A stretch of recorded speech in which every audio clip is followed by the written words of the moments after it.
Hello, so in today's video I'm going to be showing you how to make a bechamel sauce. So when you do either use like a lasagna, or for today I'm going to be using it for a cauliflower cheese. So this might not be the exact way every chef is going to make a bechamel sauce, but this is a very simple way of doing it. As you can see over here, I've already got all my ingredients ready, prepped. I thought I'd just save some time for the video. So yeah, I'm just going to get straight to it. First thing, I'm going to put about 2 pints of milk straight into my pan. In the milk, I'm going to put some bay leaves. I'm going to just chop a full bowl of garlic in half, throw that in. And the same with an onion, preferably white, but I've only got red, so the red onion going in there. Now again, a little bit of nutmeg. Fresh nutmeg would be better, but nutmeg is nutmeg. And again, don't need loads, just a little pinch. And then I'm going to start warming that through on the stove. And again, with that, you just want to warm it through. You don't want it boiling, you just want it to warm. Okay, and then the next stage of making the bechamel is essentially you're going to melt some butter in a pan. And then again, you want to melt this gradually down. Get the stove on.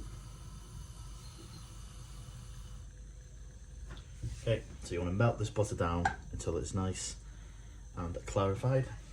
And then at that point is when you start adding your flour. So as you can see, we've got the milk on. It's got bay leaves, nutmeg, garlic, bit of onion in it. And then in this pan here, all we've got so far is the butter, which I'm trying to melt, which you can't see.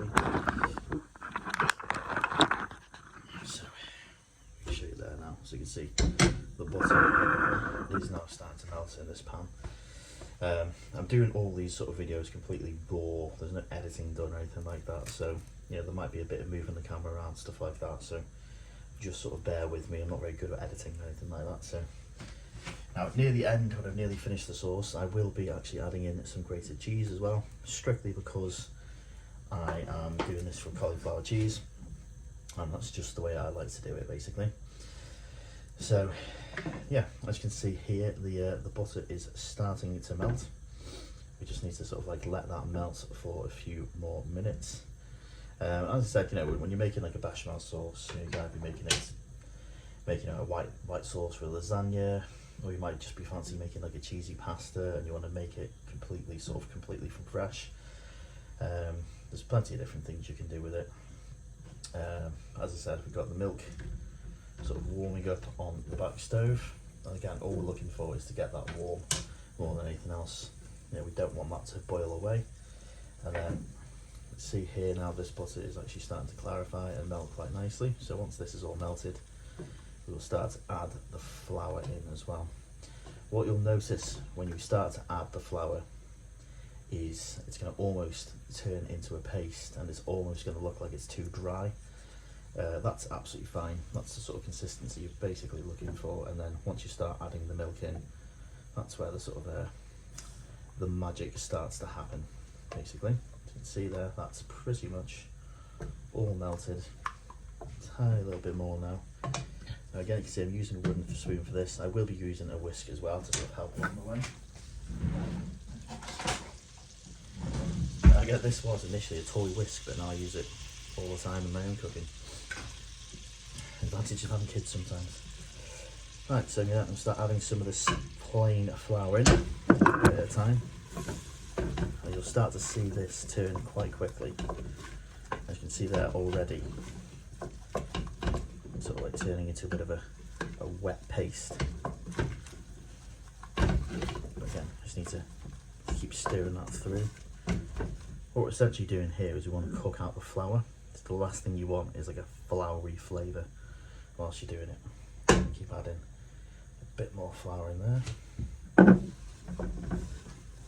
As I said, it will start to look like a paste. See there, so that's probably going to be enough flour for what I need. But all I want to do now is actually let that cook out a little bit. Put that back in there. again, this is where I can use my whisk. Just sort of break it down a bit. And as I said, see, it's sort of almost, it's turned into like a paste, hasn't it? But again, I want to let that cook out a little bit more now. And again, I can start to feel there's some heat coming from my milk mixture at the back. I'm just going to get a spoon and try it. Again, you should always try what you're cooking along the way and see if you need to add any flavour. So already you can start to taste everything that I've put into the milk. You can taste the onion, you can taste the garlic, the bay leaf, you can taste that nutmeg. So that is nearly there, that's nearly warm, that's nearly where I want it to be. And then again here, you can see the actual, what we call a roux. So that's starting to cook out, which is good. As I said, you don't want that floury taste. You want to cook out the flour, and then once we do start to add the milk, that's when you'll really see the consistency start to change then. Right. As I said, there's no editing with these videos, so please do keep watching, because I'm literally doing this completely live. There's no tricks, there's no sort of like fast forward a few minutes. Just sort of basically showing you how quickly it can be done. So again, you can see again, cooking out quite nicely. I'm starting to see a bit of heat coming off my milk now. So I'm probably going to pull that off the stove in a minute and strain that off into a jug. So then it's obviously going to contain all the flavour, but it's not going to have all the bits in it. In fact, I'm going to do that now. I've got my jug. Get yourself a nice little colander to do it with. Sorry, a fine sieve even. Best with a fine sieve.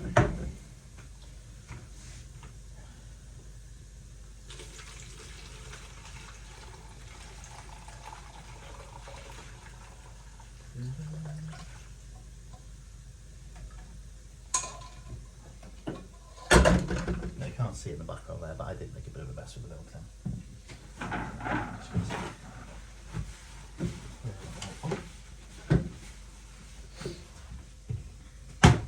So this is where you're going to start to see it all change. So I'm going to start adding the milk in a little bit at a time.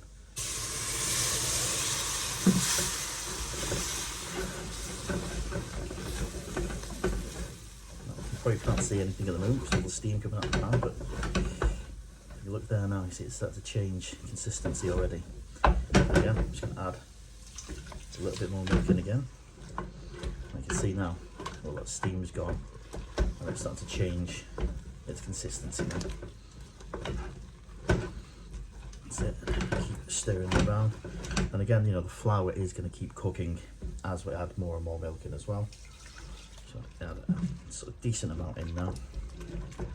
And again, the key to this is just to keep stirring, keep working it.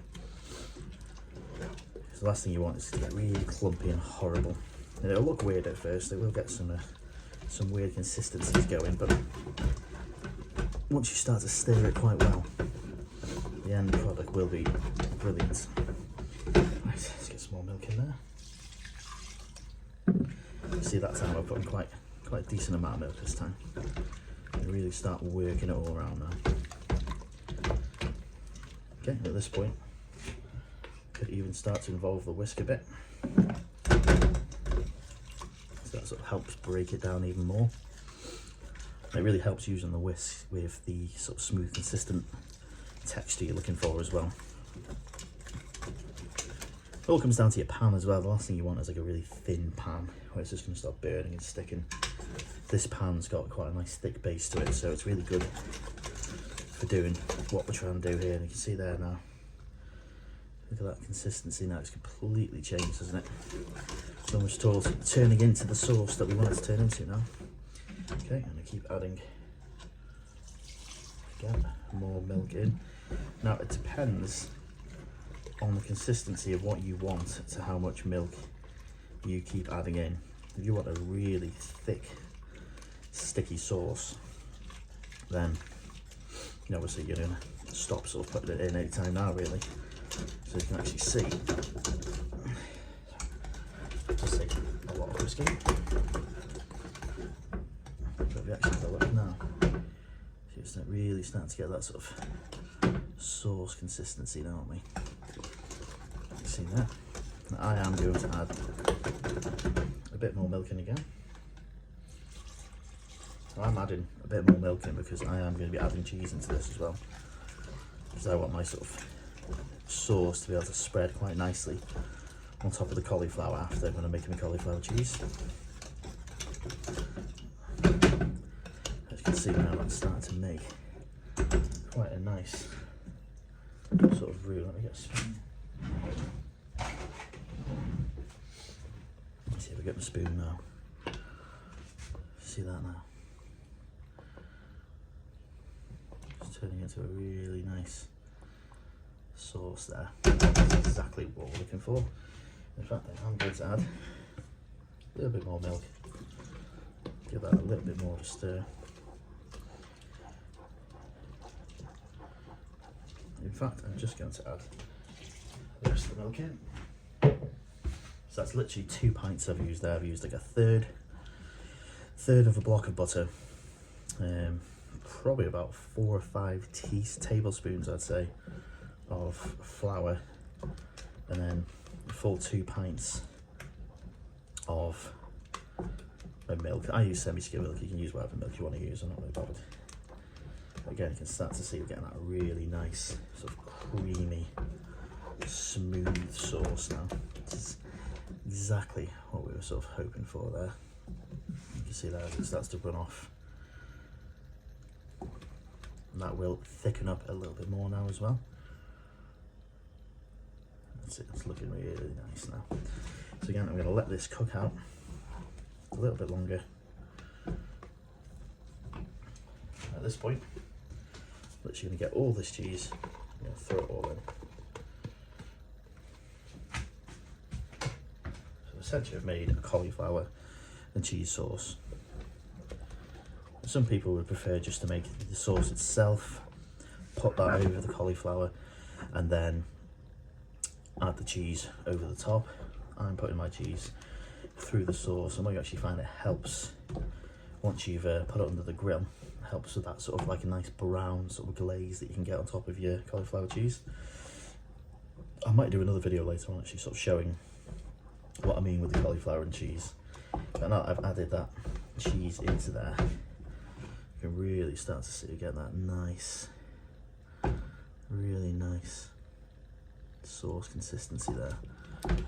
Again, all I'm going to do, let that cook out a little bit longer. That's, you can see there, that's absolutely lovely. It's exactly what we're looking for. Really happy with that. See how it's sort of hanging off the edge of the spoon. That's what you're looking for. That means it's gone well. Obviously, you should try it as well. Oh, lovely. Absolutely love it. I nearly doubled it then. I won't. So yeah, that right there is how I would make my sort of bechamel for my cauliflower and cheese sauce. And I said later on, I might actually make another video showing how nicely it sort of glazes on top of the cauliflower as well, once I've actually finished doing that. If you like this video, please give me a like, subscribe as well. I'm trying to do more and more videos. I've been off the ball a little bit with it last week, just been really busy with work, but I'm going to keep trying to do more and more videos like this. So as I said, if you do like this content, you know, like, subscribe, leave me some comments. All feedback is appreciated, whether it's constructive criticism or whether it's compliments. I'm happy with either. As you can see, look at that sauce there now. Absolutely lovely. Perfect, great. Thanks very much. Thanks for watching.